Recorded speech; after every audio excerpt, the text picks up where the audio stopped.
So it's really helpful when you can find some key individuals in your community that can help, I guess, resolve or adapt through that impedance mismatch. Getting local user groups and local events is something that we haven't been very effective at doing in illumos, but it's something I strongly believe in and I think we've got to do more of. And of course, what was interesting was right after I announced illumos, a day later, on Wikipedia, there were articles about illumos. Illumos had articles on Wikipedia, and they weren't in English. There were like 2 or 3 other languages. And I didn't put them up there, and I didn't ask anybody to put them up there, they just showed up. Which really says a lot about, even if you don't think the community is global, it's out there. So one of the efforts that's also we've seen is that a lot of the growth of people having an interest is they want to translate the software to and the documentation into their native languages. This is an area where we've done some work in illumos, but I think we could do a lot more. And if that's something that interests you, come talk to me and I'll try to help connect the dots for you. Google Summer of Code was another great way to grow the project, right? So, and going back to the international aspect, it was interesting that the vast majority of our applicants for Google Summer of Code this past year were actually from other countries. In fact, the largest number of submissions came from Russia. And even though I worked for a company that had Russian operations, they were from cities and from locations that had nothing to do with my company. It was, places, interesting places in Vladivostok, and Novosibirsk, and some other, candidates from some other places, which was very interesting. Students are a great way. Sun knew this, and they had this campus ambassador program. Well, here's a way for an open source project to have a campus ambassador program without actually having campus ambassadors, right? Of course, if you can do the campus ambassadors and you got the budget to do it, right, that's great. But while you're getting going, getting engaged with Google Summer of Code is a great way to grow mind share and awareness. We wound up actually funding and Exanta some candidates. We've had a couple candidates that turned into, even though we didn't get really the projects we wanted, what we did get was we got some long-term contributors to the projects. Some of the projects were a little bit, but one of them was an Ike V2 replacement, which was a very large, hefty project. And that candidate is still working on that, but he's become a long-term contributor in many other ways to illumos. So, this was actually really good for the growth of illumos. The challenges, of course, with Google Summer Code, I'm sure other people are probably talking about in this track, our identification of good projects, right? Because it's very easy to have projects identified that don't scale well or that are unreasonably large or unreasonably small. And then finding mentors, right? So having some of it really pays dividends. And this is one of the areas where, frankly, I personally feel that I failed the community because I was a mentor for Google Summer of Code this year, but I wound up actually failing in my duties. And the good thing was I had really good backup mentoring. So the backup individuals came in and stepped up, and so we had other people driving the Google Summer of Code effort who were core contributors to the project, good, talented people, and were committed to helping grow the community. So identification of not just good mentors, but also backup mentors, really important to successful Google's Summer of Code effort. Governance, here's my theory on governance. Those of you who may have seen Brian Cantrell's talk, was published. Basically, one of the problems that Open Solaris had was some of the core people who put that together believed in governance for its own sake. Governance is an ends to a means, and you want just enough, no more than you absolutely need. And it's very important that you got to separate the administration of the project from the technology of the project, right? Some open source projects really understand this, some don't. Open Solaris failed on this badly. Yeah. Because for what it's worth, people were saying that when it was being formed. Yeah. It's just those people were not in charge. Right. So having your technologists not be a part of and the technology decisions not being made by the same folks who are doing the administrative decisions. You know, how do the funds get spent? What does the branding look like, and so forth. All that needs to be separate, right? Because really, good engineers, they don't want to be bothered with this crap. So in illumos, actually, we have two councils. We have an admin council and a developer council, and that's how we separated it. But the key thing here is governance has got to be an ends to a mean. If it's anything else, then you're doing too much. Press relations was actually really important to getting this project started. So when before I announced the project, so I knew that we were going to be doing something. Remember, I talked about there was all this gloom and doom. Oh my God, Oracle hasn't delivered an open source release in too long. The world is coming to an end. Well, I knew I wasn't ready to actually have an announcement yet, but I knew I was going to. So the answer was to just relax, there's good news coming. And I said this actually publicly a few times. What happened after that was a number of press agencies or writers in the press contacted me. We also had one of my previous employer actually had a PR agency and organized this. And I don't think it was very expensive. I don't know what the actual dollars were, but it was hugely effective in helping get the initial buzz going. So even before we had announced, there was all this excitement and anticipation.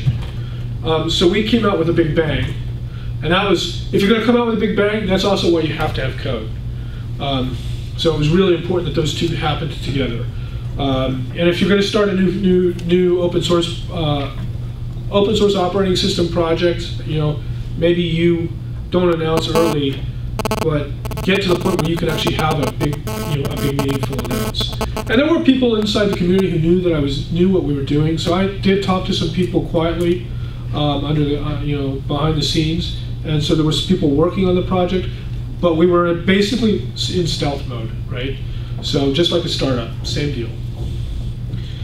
But making use of the press, and Slashdot was also incredibly helpful, right? So there's some articles posted on Slashdot. And there can be challenges there around FUD, but you got to be able to make use of it. That was weird. I've never seen Keynote do that before. So the other thing here is commercialization, right? So, yeah, free software is great, but at the end of the day, I don't know about you, but I like to take home a paycheck, right? So I believe in, when we talk about free as a liberty, right? Free as a beer, right? I need to pay for my beer, so but I love the idea of having the source be open. So getting some commercial ventures who had a vested interest in this code base was really, really helpful. And in fact, as we got a few more joined in, and it's grown actually quite a bit. So it's been really critical to the success of this project that we actually had some, for lack of a better term, angel investors in this project, right? We had companies that had a vested interest in it. But it was absolutely also critical that we not do what I call pulling an oracle, right? And that is that the control had to be in the community, right? There was some FUD going on in the beginning that, I worked for an Exenta and illumos was an Exenta project. No, absolutely not.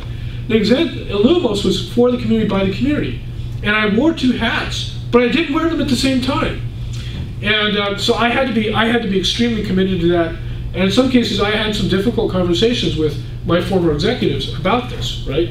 Because there were people at the company who assumed that, well, you get our paycheck so we can get, no, you don't get to do that, right?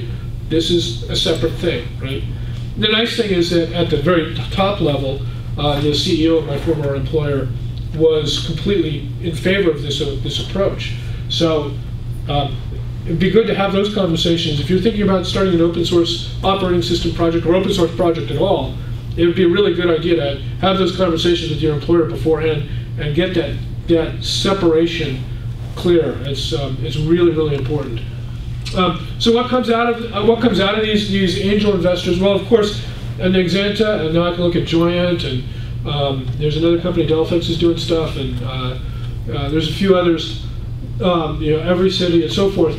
they're developing software and they're paying developers to do this, right? So IBM does this for Linux, right? Same idea. Having folks developing who can get their paychecks on a commercial product, but can have the results of their work effort come back to the community in open source. That's really, really powerful. And of course, we also get marketing, right? So there's been a lot of marketing going on from Nexenta and Joyent, both around illumos. They're pushing that message out. They're helping. We have a really nice banner downstairs, and we've got T-shirts, some nice shirts. Those weren't free, right? So having commercial entities behind this makes it easier.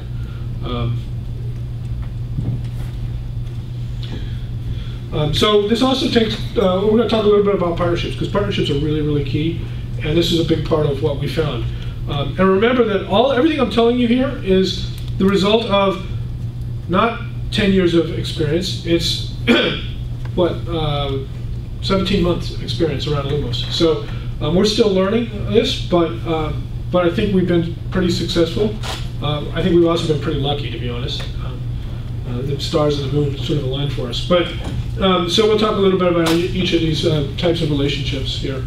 So hardware partnerships, well, so if you're doing an operating system project, you've got to have support from hardware vendors. IHV support is absolutely critical, because you need to get specs. When new hardware comes out, you might need to actually get samples of hardware. Ideally, the best kind of situation is when you have a hardware vendor that's committed to providing either development resources or backline technical support for those development resources. By the way, not all hardware vendors make good driver developers. So, in fact, most of them don't. So sometimes what I prefer from a hardware vendor is just make your specs available, even under an NDA. That's okay, as long as you let me open source the driver results. And give me somebody I can call when I have driver challenges. I'm a driver developer by trade, so this topic is kind of near and dear to my heart. So of course the biggest one you want to try to get is Intel, right? It used to be AMD as well, but AMD, well, maybe AMD will rise again. We'll see.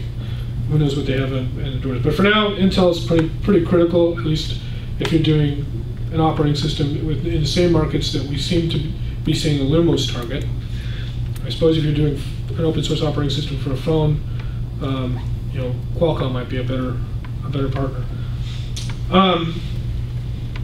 The challenges are how you get these guys involved, and this is really, really tough, especially for somebody if you don't have any commercial ties through a distribution center, a distributor like Nexenta or a Joyent. It's really, really hard. But if you have an Nexenta or a Canonical or a Joyent, for us it was Joyent and Nexenta, so that's my background. Right? Now those companies can go and talk to companies like LSI and STEC and Intel, right? And now you have a way to have a commercial relationship by which you can get at the things that you need to get. Remember, these hardware vendors are all about the money. One of the things I also like to see from hardware vendors, and we've just started this with illumos, is not just technical resources, but remember these guys, they're selling hardware. Hardware has real money behind it. So they have resources to contribute to help spread their name in communities like this. So you'll find that on our shirts we have logos, not this one, because last year we didn't have this, but this year the shirts have logos from a couple of hardware vendors, right? And I'm hoping next year there'll be more. They gave us some money, and I'm hoping to actually get a lot more money next year. So our hardware partners are really key. So who are some of our hardware partners for illumos? These are people we're either talking to or have already made commitments. Not all of these have actually contributed their stuff yet, but everyone on this list has at least made a commitment to a contribution. And many of them have made actual meaningful contributions.